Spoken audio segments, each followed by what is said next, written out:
The annual participation of Leeds sa Kalibo Ati-Atihan has been a part of the company tradition.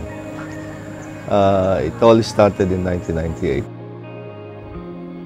And since I took over the company, we made it as a company commitment that whether the business is good or bad, we shall go back to the Santo Niño, pay our homage, and pray our prayers of gratitude for the year that was. I have seen the life of people living in the countryside na umaasa lang sa pagtatanim. Kaya from that time on, since I started working, I said to myself, given the opportunity, I'll set up my own company. And that was the commitment that I had made to my eldest son, my junior. We only started the business with 5 million pesos. And right now, in our 20th year, that 5 million capitalization has grown to 300 million in terms of paid-up capital.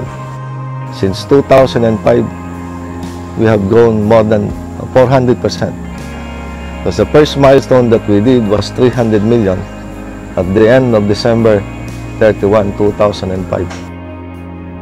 When we celebrated our 15th year, we made a second milestone, the first 1 billion.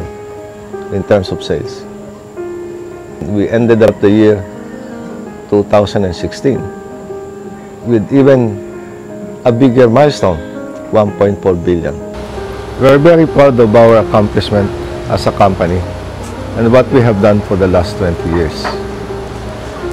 Turning a very small company into the largest Filipino agricultural distribution company at this point in time.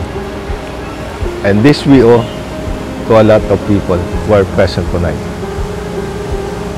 First, our greatest asset, the people who have made this company into what we are right now.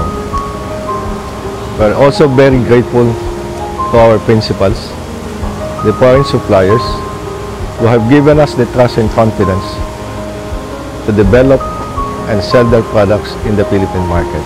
We're very grateful to the banks, to our distributors and dealers, who over the last 20 years have been very supportive of all our activities. And most of all, I'm very grateful to the Filipino farmer who have supported us over the years, rallying behind our battle cry of being proud to be Filipino.